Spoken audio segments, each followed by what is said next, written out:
সালে যে নির্বাচন হয়েছে এই নির্বাচন অনেকে মানি রাজ্যের হাজারে ভোট হয়ে গিয়েছে, যারা সাধারণ জনগণ রয়েছে তারা কেউ ভোট দিতে পারে নাই।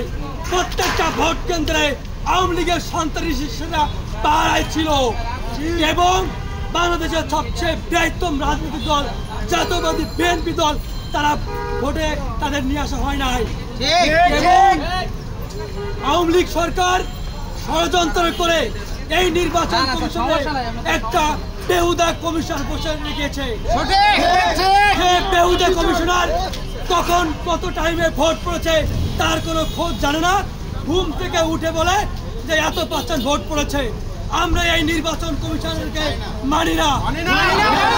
আমরা দেশপ্রেমিক রয়েছি, সাধারণ শিক্ষার্থী রয়েছি, আমরা আলটিমেটামে বলতে চাই যারা আওয়ামী লীগের দোসর, যারা ভোট ডাকাতির সঙ্গে প্রকাশ্য জড়িত রয়েছে, আমরা এই ধরনের কোন নির্বাচন কমিশনারকে আমরা নির্বাচন কমিশনের দেখতে চাই না। তাদেরকে পদত্যাগ চাই এবং পদত্যাগ দিতে হবে।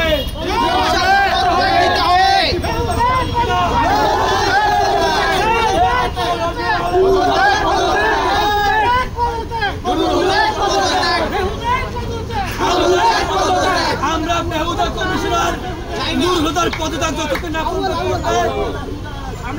আমরা আরো এক দফা কর্মসূচি আমরা এখানে দিব।